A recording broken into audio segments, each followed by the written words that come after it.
I like this type of optimization problem. First, let me read it to you.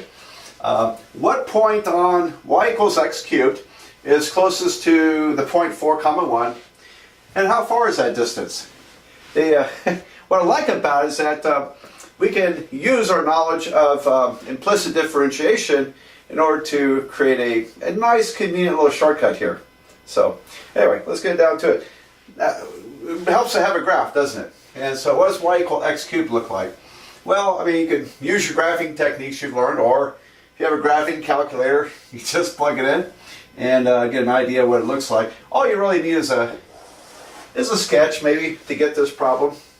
And perhaps you know what x cubed looks like. It comes over like this, and then swings up that way. So that's y equals x cubed. And somewhere over here is, well, let's get to point 4 comma 1. And let's see, there we go. So that's 1 on the y-axis and 1 on the x-axis. Because I didn't draw this quite right, exact, that's why the scales are imbalanced. But anyway, here's 4, and 4 comma 1 is over here. Alright, so we know the distance is going to have to be less than 3, won't it? Because it's 3 units from 4 to 1, just going horizontally. But somewhere there's a point up here. And you think about it, it's the point that it's closest to is, what characteristic does it have compared to the graph? It would run perpendicular to the graph at that point. In other words, here's the tangent line at a point, and we want to find a tangent line, which comes from derivatives, such that that's perpendicular. Because if you come over here, this tangent line is not going to be perpendicular to this line, and it's farther away.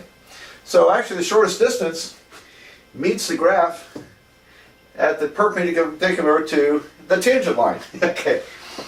And so you know derivatives involved because there's tangent line. Alright, well, now how are we going to solve this? Let's call this point x comma y. And you could also change that and say, well, look, that point lives on y equals x cubed. So I can say that point is also x comma x cubed, like that, because it's constrained to reside on that graph. And then here's 4 comma 1. So we need a distance. I know there's a distance formula, but you know that distance formula, you don't have to memorize it because it comes from the Pythagorean theorem, doesn't it? And so the distance from 4 to what? What is that point? Well, this point is x comma 1. And so this is x. So this distance is 4 minus x, isn't it? All right. And then up here, this distance will be y minus 1, because the y value is 1. So up here is y. This is y minus 1. The difference between the numbers on a line. Okay, here's our distance. I'll call it little d. And I'm not sure that's... Actually, the thing about it's not a great choice. Let's call it capital D, because I want to use the derivative. Don't want to confuse little d in the derivative with capital D for distance. All right. Now then, now, in a more generic sense, it may make a lot more sense to put these in absolute value. Because if you don't know exactly what's on what side of which, then perhaps if I wrote 4 minus x, it might be a negative number. Now here, it looks pretty clear from the graph that 4 is larger than this x value, and that y is larger than that 1 value. So I do larger number minus smaller number, larger number minus smaller number. But it turns out it ultimately doesn't matter, because the Pythagorean theorem, we square these sides, and so any negative calculation that we might have, even if by accident, is going to disappear when we square it. All right, so the distance squared, d squared, it's going to be 4 minus x squared plus y minus 1 squared. There's the Pythagorean theorem. And then you think, well, okay, I'm optimizing distance. I need this to be written in just x's. And there's our signal, because y is x cubed. So I can rewrite this as d squared equals to 4 minus x squared plus, replace that with x cubed minus 1 squared. There we go. And so now that's the square of the distance. What is the distance? The distance would be the square root, isn't it? So I need a little room here. So distance, that we're trying to minimize the distance, or optimize it. Optimization here would be minimizing distance, would be the square root of this mess. Okay, so we have to minimize this. We have to take its derivative, set it equal to 0, and then solve. All right, now here comes the shortcut. It turns out that in order to minimize the distance, it suffices to minimize the square of the distance. So if you went to all the trouble to take this derivative and to set equal to 0, solve, you'll get actually the same result if you take this derivative and set equal to 0. Okay, and here's what justifies this. Because if I take small d, little derivative with respect to x of the square of the distance, capital D squared, then it's going to be 2d times d prime, or d, little d, capital D over dx. I'll call it d prime. So that's an implicit derivative, and using it, applying the chain rule. And if we set this equal to 0, well, distance can't be 0, okay? If it's on the curve, the distance would be 0, it would be kind of obvious. So since this is not 0, it's okay to divide this equation by 2d, and we get d prime still equals 0. So in other words, if we take the derivative of the square of the distance and set it equal to 0, it's the same as taking the derivative of the distance and set it equals 0. So in other words, rather than take this derivative and mess with that square root, I'll take this derivative and set it equal to 0. I'll get the same critical point, the same point that's going to end up giving us our optimization. Alright, so a wonderful shortcut, and I've noticed that in any textbooks. It's probably out there, someone's thought of that somewhere. It's not particularly, I'm sure it's not very original thinking, but it's nice to do a little thinking here and say, well, do I really need to do this? And honestly, it only occurred to me after many times of doing these that, well, I may as well, it really is the same as taking this derivative. And and then there's an easy proof. All right, well, here we go. With that said, going to take the derivative of the whole thing. So this derivative is going to be 2 parentheses 4 minus x to the first power times the derivative of 4 minus x, there's the chain rule, that's negative 1, plus this derivative is 2 parentheses x cubed minus 1 to the first power, and then times its derivative, which is 3x squared. And that's equal to 0. Alright, so sorry about a little bit of clutter there. But there we have it. And so I need to divide everything by 2, or multiply everything by half, it doesn't matter. And so when I do that, the 2's cancel, and I'll get a minus 4 plus x. So I have x minus 4, and then the 2 disappeared, so I have plus 3x to the 5th, oh boy, 3x to the 5th minus 3x squared equals to 0. Alright, so let me rearrange that equation a little bit. It's 3x to the 5th minus 3x squared plus x minus 4 equals to 0. Alright, well, that's what I have to solve. That's what I have to solve. And I'm thinking, well, I really doubt we can solve that by factoring.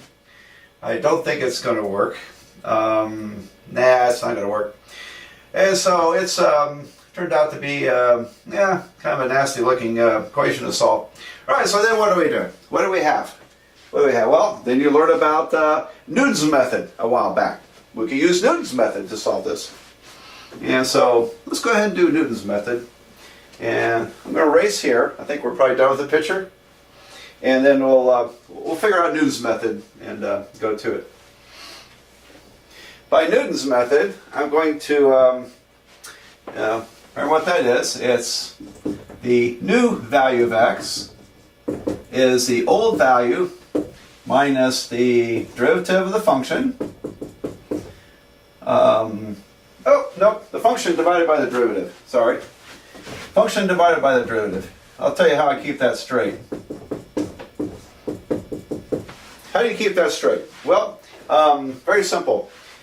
When you take the derivative of a function, you lower its dimension by 1, or its degree by 1. And so this has higher degree, this is lower degree by 1. When you divide this, you get x to the first power terms, which have to agree with this. So that's how I remember which one goes on top, which goes on bottom in Newton's method. All right, so the derivative, 3x squared minus 3x to the fifth minus 3x squared plus x minus 4, we can write that out. So this would be x minus the function, 3x to the fifth minus 3x squared plus x minus 4 divided by its derivative, which would be 15x to the fourth minus 6x plus 1. Alright, so I'm going to put that in my calculator. And let's see, I'm just going to type that calculation in. X minus parentheses, 3x to the fifth. You just type it in exactly how it's written. You need those parentheses though. 3x squared plus x minus 4, close parentheses, divided by left parentheses, 15x raised to the fourth minus 6x plus 1. Alright, I think I've got that all done right.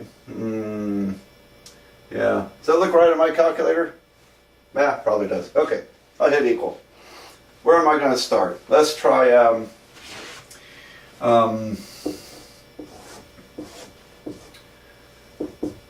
I'll try 1. This is my starting point. I know it's not going to work, but 1 store x, and then I'll plug that in Newton's method.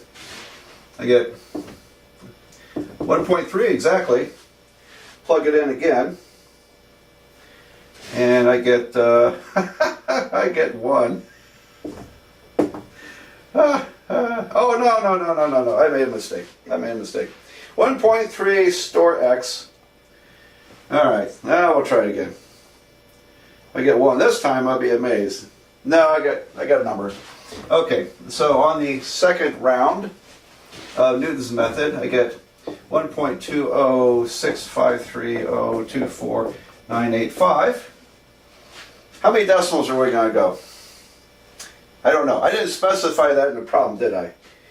Alright, so store x. Repeat the computation. I get 1.1865797373. Store x. Repeat it again.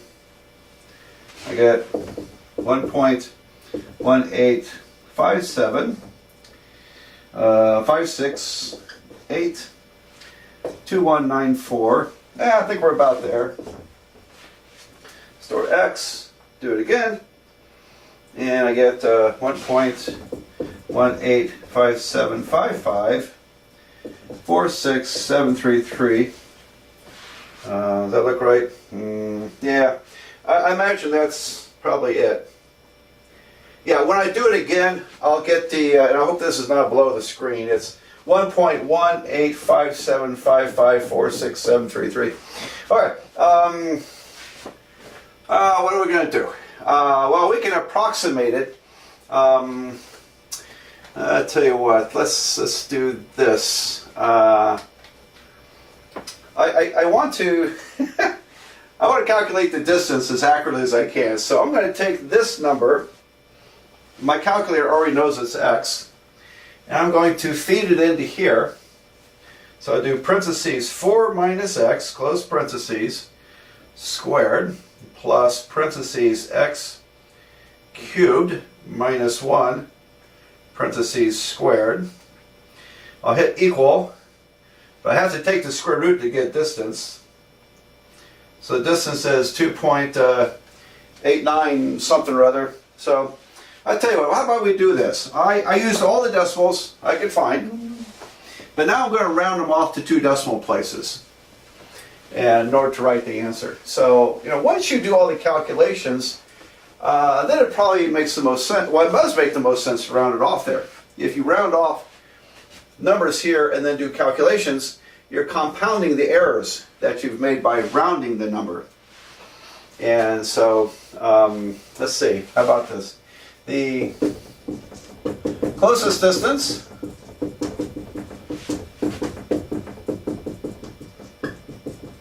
is about 2.89. Oh, okay. Let's go 3 places. 2.892. To the point. All right, now I'm going to go back to x. My point is x comma x cubed, isn't it? So if I take my original x, which was 1.18, it's this number, and just raise it to the 3rd power,